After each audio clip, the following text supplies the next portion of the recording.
ओबीसीच्या मुद्द्यावर मी नुकसान झालं म्हणून लक्ष्मण हाके आंदोलन करतायत. काल राष्ट्रीय ओबीसी महासंघानं सरकारचं धन्यवाद मानलं. ओबीसी नेत्यांमध्ये संभ्रम आहे. सरकारनं नेमकं काय केलं? मी सरकारची भूमिका कालही सांगितली की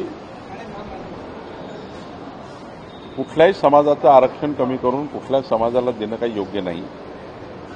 जे ओबीसीचा काळा आणि मराठा समाजाला द्या, मराठा समाजाचं कमी करा, ओबीसीला द्या, हे जे सामाजिक सलोखा बिघडवण्याचं काम काही त्या ठिकाणी लोक करतायत किंवा संभ्रम तयार करतायत. खरं तर शासनाची भूमिका काय आहे की ज्या काही नोंदी कुठल्या तरी डॉक्युमेंटमध्ये कुणबी म्हणून दाखवल्या आहेत तेवढ्याच नोंदी ओबीसीमध्ये येऊ शकतात. ही शासनाची भूमिका आणि ही शासनाचा निर्णय असाच आहे. कुठलेही जर डॉक्युमेंट नसेल तर कुणी त्या ठिकाणी कुठल्या प्रवर्गात प्रवेश करू शकत नाही. तुमच्याकडे जर शेड्यूल कास्ट डॉक्युमेंट नसेल तुम्ही शेड्यूल कास्टमध्ये कसे जाल? तुमच्याकडे एसटीचं डॉक्युमेंट नसेल तर एसटीमध्ये कसे जाल? त्यामुळे ओबीसीचा कुठला तरी नोंदी आजोबा पंजोबा कुठल्या तरी पंजीमध्ये आलं पाहिजे किंवा ग्रामविकासच्या कुठल्या तरी एखाद्या डॉक्युमेंटमध्ये असलं पाहिजे किंवा एखाद्या महसुली डॉक्युमेंटमध्ये असलं पाहिजे तरच ती नोंद होऊ शकतं. अन्यथा अशा नोंदी होणार नाही हे स्पष्टपणे त्या ठिकाणी यापूर्वीच शासनाने वारंवार स्पष्ट केलं आहे. मला असं वाटतं याच्यामध्ये फार संभ्रम ठेवण्याची गरज नाही. आणि मग राहिला बाकीच्या काही चर्चा आहे त्या ओबीसी उपसमितीचा कॅबिनेट सबकमिटीचा अध्यक्ष मी आहे. माननीय भुजबळ साहेब, पंकजाताई, मी, आपले गुलाबराव पाटील, आम्ही सर्व बसून, दत्ता भरणेजी, आम्ही सर्व मंत्रिमंडळातील अतुल सावेजी, आम्ही मंत्रिमंडळातील सर्व 7 लोक या समितीमध्ये आहे. तर याचा जर काही संभ्रम असेल तर निश्चितपणे कॅबिनेट सब कमिटीची बैठक होईल. त्यामध्ये याबद्दलचा निर्णय किंवा याबद्दलची चर्चा आम्ही या ठिकाणी कॅबिनेट सब कमिटीमध्ये करू. भुजबळ साहेब म्हटले की भाजप म्हणतोय की ओबीसी त्यांचा डीएनए आहे तर ओबीसीच्या आरक्षणाला धक्का लागू नये आणि हैदराबाद गॅझेटियरवरून त्यांनी नाराजी व्यक्त केली. कोर्टात आव्हान देणार असल्याचं नाही, भुजबळ साहेबांना मी चर्चा केली. परवाही मी बोललो, कालही बोललो. त्यामध्ये त्यांची नाराजी आहे की हैदराबाद गॅझेटच्या जर सरसकट वापर केला तर मोठ्या प्रमाणावर ओबीसी समाजामध्ये नोंदी येतील आणि शासन निर्णयाबद्दलही त्यांना काही संशय आहे किंवा त्यांच्या मनात काही संभ्रम आहे. तर आम्ही निश्चितपणे मंगळवार बुधवारी बसणार आहोत. त्यावेळी मात्र काय त्यांच्या कुठल्या विषयाबद्दल, कुठल्या वाक्याबद्दल, कुठल्या सेंटेन्सबद्दल त्यांच्या मनात संभ्रम आहे त्याबद्दल चर्चा करू. सर, ओबीसी असल्याचं ते आरोप करते आणि ओबीसी आरक्षणामध्ये नव्या दिवसात ओबीसीची वाटेकरी वाढत आहे. नाही, मी आधीच सांगितलं की महाराष्ट्र सरकारची भूमिका आहे की कुणाचेही आरक्षण काढून कुणाला देण्याचा काहीही प्रस्ताव नाही किंवा कसाही या ठिकाणी तसं चर्चा नाही. नोंदीवर जाणार आहे. जसं शिंदे समितीने नोंदी शोधल्या, त्या नोंदी जर असेल तरच त्या ठिकाणी सर्टिफिकेट मिळेल. असं कसे कुणी जिल्हाधिकारी, तहसीलदार किंवा कुठले डेप्युटी कलेक्टर बिना नोंदीने सर्टिफिकेट देणार आहे? विदाऊट नोंदी जेव्हा एखादा तहसीलदार साईन करेल किंवा कलेक्टर किंवा डेप्युटी कलेक्टरच्या अधिकारात असेल त्या अधिकाऱ्यांनी कुठल्याही व्यक्तींनी सही करताना नियमाप्रमाणे सही करेल. सरसकट कुठेही सही करता येत नाही कारण शेवटी कास्ट सर्टिफिकेट आहे. कास्ट सर्टिफिकेटमध्ये बघावं लागतं कुठली नोंद आहे, कुठे त्या ठिकाणी पुरावा आहे, कुठल्या पुराव्याने दिला आहे. शेवटी व्हॅलिडिटी करावं लागतं. त्यामुळे कुठलंही कास्ट सर्टिफिकेट केव्हाही चॅलेंज होऊ शकतं. म्हणून त्या ठिकाणी वारंवार सांगतो, शासन निर्णयाचा अर्थ जो काढताय तो अर्थ चुकीच्या पद्धतीने न काढता त्यातून काही संभ्रम निर्माण झाला असता तो निश्चित दूर करू. ओबीसी उपसमितीला घेऊन सिंधी समाजामध्ये एक नाराजी पाहायला मिळते. त्यांचं असं म्हणणं आहे की सिंधी जात प्रमाणपत्राला घेऊन हे सगळं राजकारण होत आहे किंवा वेगवेगळे आंदोलन होत आहे. तर त्यात सिंधी समाजाचं एकही प्रतिनिधी त्या उपसमितीमध्ये नाही. मी आधीच सांगतो की ही उपसमिती कॅबिनेट मंत्रिमंडळाची उपसमिती आहे आणि याच्यामध्ये राष्ट्रवादी काँग्रेसकडनं दत्तामामा भरणे आहेत, शिवसेनेकडनं गुलाबराव पाटील आहे, भाजपकडनं अतुल सावेजी आहेत, मी आहे, पंकजाताई मुंडे आहेत, भुजबळ साहेब आहेत. आता यामध्ये सर्वच त्या ठिकाणी प्रतिनिधित्व या ठिकाणी आहे. आता राहिला कुणबी समाजाचा, तर कॅबिनेटची सब कमिटी, कॅबिनेट मंत्रिमंडळाच्या सब कमिटी आहे आणि त्यामुळे कॅबिनेट मंत्रीच त्या ठिकाणी राहू शकतात. मला असं वाटतं की याच्यामध्ये काही संभ्रम फार करायची गरज नाही. आणि आपल्या विदर्भात तर काय तेली असो की कुणबी असो की माळी असो की कुठलं धनगर असो, आम्ही सर्व एकत्रितपणे काम करणारे कार्यकर्ते आहोत. त्यामुळं याला या समाजाचा घेतला, माळी समाज घेतला किंवा धनगर घेतले किंवा अंजारी घेतले किंवा आता माझा संबंध सर्व समाजाची आहे. त्यामुळं आणि या राज्यातल्या प्रत्येक मंत्रिमंडळातील सर्व सदस्याचा संबंध हा प्रत्येक समाजाशी आहे. शेवटी ओबीसीमध्ये 353 जाती आहेत, 18 पगड जाती आहे, 12 बोलतेदार आहे. आपण जर असे प्रतिनिधित्व असा विचार केला तर मला वाटतं की मग ही कॅबिनेट सब कमिटीचा जो साईज आहे आणि त्यामध्ये असणारं मंत्रिमंडळातले कॅबिनेट मंत्री आहे याचाच त्या ठिकाणी विचार करावा लागतो. अजितदादा यांनी महिला IPS अधिकाऱ्यांना ज्या प्रकारे धमकावलं त्याची व्हिडिओ व्हायरल झाला. अंजली दमानिया यांनी टीका केलेली आहे. टीका होत आहे एकूणच एका अधिकाऱ्यांना असं बोलतो. नाही, अजितदादा शेवटी त्यांनी फोनवर बोलल्याची ते मी काल रात्री मीडियाच्या माध्यमातून बघितलं. त्यांचा बोलण्याचा हेतू काय होता, तिकडे काय त्याच्याबद्दल संभ्रम निर्माण झाला. शेवटी अजितदादा किमान चुकीच्या कामाला फार त्या ठिकाणी कुणाला फोन करत नाही. अजित पवारजींची नेहमीच भूमिका ही नियमातल्या कामाची राहिलेली आहे. कुठल्या संदर्भाने फोन केला किंवा त्यांना एखादा सांगणार जो असतो आमच्याकडे जेव्हा एखादी तक्रार येतं तेव्हा तक्रारीत आम्हाला एखाद्या चुकीचं सांगतं, आम्ही एखादा फोन लावतो, अधिकाऱ्याकडनं समजून घेतो. त्यावेळी मात्र काही गल्लत झाली असेल तर मला वाटतं याच्यामध्ये अजितदादा जास्त सांगू शकतील. पण मला याच्यातला थोडा अनुभव आहे की कुणी आपल्याकडे जेव्हा एखादं काम करायला येतो तेव्हा आपण तात्काळ त्याच्याकरता फोन लावतो आणि त्या फोनमधनं मग मात्र समोरच्या अधिकाऱ्याची बाजू काही येत नाही. ती बाजू नंतर आली की ते नियमबाह्य होतं, ते नियमाच्या बाहेर होतं. सांगणारा असं सांगतो आपल्याला येऊन, नाही माझं नियमात आहे, माझं नियमाप्रमाणे काम आहे, तुम्ही फोन लावा. तर साधारण मंत्री किंवा आम्ही लोक निवडून आलेले लोक तात्काळ फोन लावतो आणि त्यातनं मग एखादी गोष्ट त्या ठिकाणी वाढली की मग ते त्या फोन करणाऱ्या व्यक्तीवर येतं. भावना काय असतं की जो व्यक्ती आपल्याकडे येतं त्याचं काम झालं पाहिजे या भावनेने फोन लावतो. पण जर तिकडली बाजू जर खरी असेल तर त्या अधिकाऱ्याला वाटतं की मला धमकावलं. त्यामुळं असे त्या ठिकाणी विषय अनेक वेळा होत असतात. मला वाटतं चुकीचं जर असेल, समजा अवैध उत्खनन असेल, अवैध उत्खननामध्ये रेती असेल किंवा मुरुम असेल, तो जर आमच्या अधिकाऱ्यांनी पकडला असेल तर आमचे अधिकारी तोच स्टँड ठेवतील जो नियमाप्रमाणे आहे आणि अजितदादांनाही त्या ठिकाणी ते अधिकारी समजून सांगतील. मुख्यमंत्र्यांचं कौतुक केलं आहे सामन्यामधून, ज्या पद्धतीने सामन्यामधून आणि ज्या पद्धतीने मराठा समाजाचा संपूर्ण संयमाने हाताळण्यात आल्या त्यामध्ये सामनाला देवेंद्र फडणवीसजीचं कौतुक करण्याकरता थोडा वेळ लागला.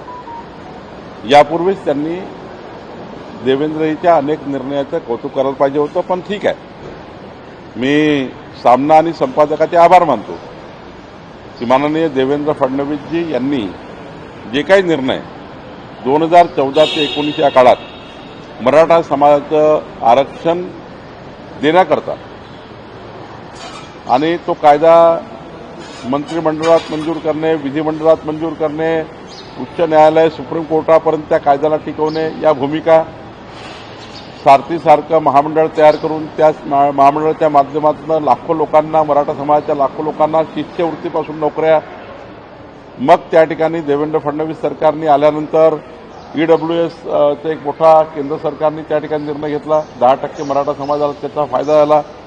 तर असे निर्णय झाले. तर सामनाने जे काही अभिनंदन देवेंद्रजीचं केलं आहे, खरं तर देवेंद्रजी हे अभिनंदनास पात्रच आहे. या विकसित महाराष्ट्राला समोर नेण्याचं काम देवेंद्रजी, महाराष्ट्राला विकसित महाराष्ट्र करण्याचं काम आणि माननीय देवेंद्रजीचा संकल्प आहे की 2029चा विकसित महाराष्ट्र, 2035चा विकसित महाराष्ट्र, 2047चा विकसित महाराष्ट्र. माननीय प्रधानमंत्री मोदीजी आणि माननीय देवेंद्रजी या दोघांनी विकसित भारतासोबत विकसित महाराष्ट्र हा जो संकल्प आणला आणि त्यातून विकास कामाचा एक पर्व तयार झाला आहे. या विकसित पर्वाकरता सामनानी नेहमीच ही एकच नाही, जे काही निर्णय देवेंद्रजी या महाराष्ट्राकरता घेतील, 18 पगड जातीकरता घेतील, 14 कोटी जनतेकरता घेतील, सामनाकडे हीच अपेक्षा आहे की नेहमीच त्यांनी अभिनंदन करावं. जिल्हा परिषद आणि पंचायत समितीचं जे रोटेशन सर्कल होतं ते नव्यानं यावर्षी लागू करण्यात आलं, त्याच्या विरोधात याचिका टाकण्यात आलेली आहे कोर्टामध्ये.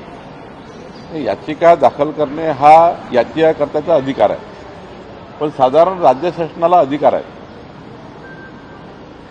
या अधिनियमाचे. राज्य शासन कोणताही अधिनियम केव्हाही वापरू शकतं आणि राज्य शासनाने त्यामध्ये निर्णय घेतला आहे की जे 2011चं सेन्सस आहे त्याला 5 वेळा रोस्टर झाला आहे आणि कधीकधी असे रोस्टर वापरताना 6वा जो असतो 6वा रोस्टर समजा पहिलं एसटीचं झालं, मग नंतर रोस्टर बदलले, शेवटच्या रोस्टरला मग त्या ठिकाणी असे लोक मिळत नाही वगैरे वगैरे त्या रोस्टरचे. त्यामुळं मला असं वाटतं की जो काही निर्णय घेतला आहे तो कायदेशीर घेतला आहे. आमच्या लॉ ज्युडिशरी जे डिपार्टमेंट आहे महाराष्ट्र सरकारचं, त्या डिपार्टमेंटला त्या ठिकाणी विचारून हा निर्णय घेतलेला आहे, म्हणजे त्या डिपार्टमेंटचं त्या ठिकाणी ओपिनियन घेऊन.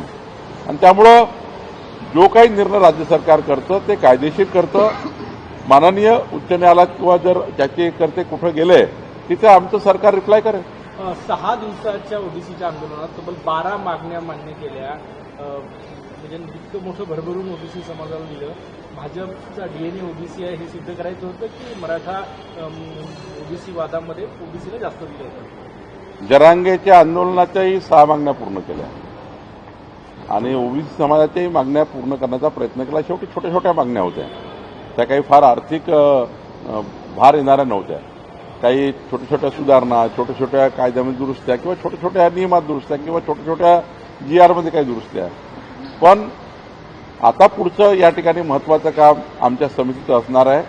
ते असणार आहे की केंद्र सरकारच्या माध्यमातून माननीय प्रधानमंत्र्यांनी जो ओबीसी समाजाला या ठिकाणी संवैधानिक दर्जा दिला आणि केंद्र सरकारने ओबीसी समाजाकरता ज्या ज्या योजना केल्या आहेत त्या योजना महाराष्ट्रातल्या या 18 पगड जातीपर्यंत पोहोचण्याकरता याचं नियंत्रण या ठिकाणी आता आमची कॅबिनेट सब कमिटी करणार आहे. दुसरं येणारी जनगणनेमध्ये सुद्धा मोठ्या प्रमाणावर जनगणना होणार आहे, ते सुद्धा त्यावेळी सुद्धा या 353 जातीचा समावेश जो आहे, कुठे कुठे हा जाती समाज आहे 353 समाज ओबीसीचे, त्यांच्या ठिकाणी योग्य जनगणना होणे. त्यांचं कॅबिनेट सब कमिटी हाही विचार करणार आहे की बाबा ही जी महायुती आहे त्याच्या महामंडळामध्ये आमचे जे ओबीसी मंत्री आहे अतुल सावे, त्यांच्या माध्यमातून सुरू असलेल्या ओबीसी हॉस्टेल्स आहे, अनेक योजना आहे. त्यानंतर या ठिकाणी आमच्या दोन्ही समिती ती जी मराठा समाजाची कॅबिनेट सब कमिटी आहे ती सब कमिटी का आमची सब कमिटी राज्याचा सामाजिक सलोखा कसा कायम राहील याच्यावरही त्या ठिकाणी काम करणार आहे. आणि ओबीसी समाजाकरता जे वेगवेगळे महामंडळ तयार केले 18-19 वेगवेगळ्या समाजाकरता महामंडळ केले आहे, त्या महामंडळाचं गठन असेल, त्या महामंडळाचं त्या ठिकाणी स्ट्रक्चर असेल, त्या महामंडळाच्या नियुक्त्या असतील, त्या महामंडळामध्ये फायनान्शियल मदत असेल, त्या समाजाचे महामंडळ केले आहेत, त्यांच्याकरता सुद्धा आमची उपसमिती काम करणार आहे. आणि त्यामुळं पुढच्या काळामध्ये एकीकडे ओबीसी समाजाला न्याय देणे आणि दुसरीकडे मराठा समाजाकरता सुद्धा त्या ठिकाणी जे काय आमची सब कमिटी आहे ती सब कमिटी त्याच्यावर काम करणार आहे. मुंबई बाहेर काही परिसरामध्ये हलाल टाउनशिप लावण्यात येणार अशी जाहिरात आलेली आहे पेपरमध्ये. अशा प्रकारच्या नाही, त्यावर कारवाई होणार आहे. असं हलालचा बोर्ड वगैरे लावून टाउनशिप करणारे जे माफिया आहे त्यांना जेरबंद सरकार करणार आहे. शांतीनगर पोलीस स्टेशन हद्दीमध्ये परवा गणेश मंडळाजवळ एक राडा झाला. दोन वेगवेगळ्या समुदायाचे लोक आमोरासमोर आले होते. म्हणजे 6-8 महिन्याआधीच नागपूरच्या त्या भागामध्ये हिंसाचार झाला होता. पोलीस कुठंतरी हे सगळं हाताळण्यात अपयशी ठरता का? तुम्ही पालकमंत्री आहे, उद्या गणपती विसर्जन नाही, कुठल्याही प्रकारची नागपूरची कायदा सुव्यवस्था बिघडणार नाही याची काळजी आपण घेणार आहोत. आणि काल काही जो राडा झाला त्यामध्ये कोण कोण आहे त्याची सोशल मीडिया फुटेज किंवा सीसीटीव्ही सर्व्हिलन्सचे फुटेज आम्ही काढतो आहे, त्यावर कारवाई करतो आहे. चंद्रपूर जिल्ह्यात चांगला निर्णय घेतलाय.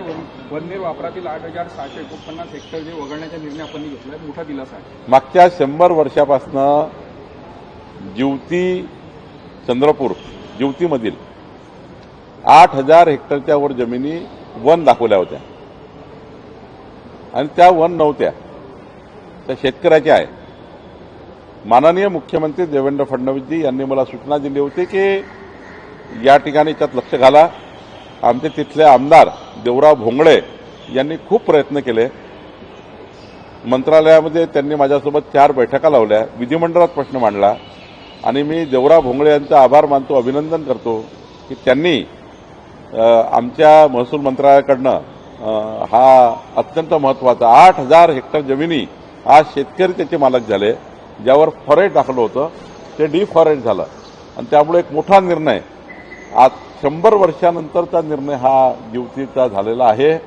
मला या ठिकाणी अभिमान वाटतो, आनंदही वाटतो की महाराष्ट्र सरकार, देवेंद्र फडणवीस सरकार, आमचं सरकार हे खऱ्या अर्थाने या 8,000 हेक्टर शेतकऱ्यांना ही जमीन वापस देऊ शकली, याबद्दल मला अभिमान वाटतो. सर, हिंदी में जानना चाहिए, अजीत पवार ने जो लेडी आईपीएस को धमकाने का वीडियो वायरल हुआ, उस पर क्या कहेंगे? देखिए, कभी कभी जनप्रतिनिधि जो होते हैं, विधायक होते हैं, सांसद होते हैं, मंत्री होते हैं, इनके पास जो कार्यकर्ता आता है कि मेरा साथ ऐसा ऐसा हुआ है, तहसीलदार ने किया, डिप्टी कलेक्टर ने किया, पुलिस ने किया, तो हम तुरंत फोन लगा देते. तो फोन लगाने के बाद सामने वाली स्थिति कुछ मालूम रहती नहीं है. मुझे भी कभी कभी ऐसा होता है. तो सामने में जब स्थिति मालूम होती नहीं, तो सामने जब अधिकारी बताते हैं कि ये अवैध है, ये नियम के बाहर है, ये कायदे से नहीं है, लेकिन ये आने वाला बार बार कहता है कि मेरा कायदे से है, मेरा कायदे से, मेरा कायदे से. ये जो कंट्रोवर्सी तैयार हो जाती है, उसमें से ऐसे इशू तैयार होते हैं. मुझे लगता है अजीत पवार जी कभी भी अवैध काम के लिए, गलत काम के लिए किसी अधिकारी को डांटने वाले अधिकारी नहीं है, डांटने वाले मंत्री नहीं है, हमारे नेता नहीं है. तो मुझे लगता है अजीत पवार जी के जो कुछ फोन उन्होंने किया था, मैंने भी देखा रात को उसको, तो उन्होंने जो फोन किया था वो आने वाला जो कार्यकर्ता, आने वाला व्यक्ति, इसको न्याय मिलने के लिए फोन किया, लेकिन उधर ये था कि वो अवैध रूप से कोई उत्खनन था. तो दोनों में फिर वो संवाद हुआ, उसका एक वायरल आया हुआ है, वीडियो वायरल हुआ है. तो मुझे लगता है कई बार ऐसा होता है कि सामने की स्थिति हमें मालूम होती नहीं. सर, मुंबई के कर्जत में हलाल नाम की टाउनशिप तैयार हो रही है, उसका विरोध भी हो रहा है और आप ही के पार्टी के एमएलए है भास्कर जी, उन्होंने सीएम को पत्र भी लिखा है इस बारे में. ऐसे हलाल वलाल टाउनशिप को हम मान्यता नहीं देंगे. उसका हलाल पूरा बाहर निकाल देंगे और वो हलाल वाला बोर्ड भी निकाल देंगे और हलाल के नाम पे कोई स्कीम नहीं बनेगी, हलाल के नाम से कोई टाउनशिप नहीं बनेगी. 2023मध्ये पंतप्रधानांचा दौरा होता अहिल्यानगरमध्ये, त्याचं बिल थकीत होतं ट्रॅव्हल्सचं, ते आता जारी करण्याचा निर्णय घेतलेला आहे सरकारने. बिलही जारी केले 2023चा अहिल्यानगर. मला अभ्यास करावा लागेल.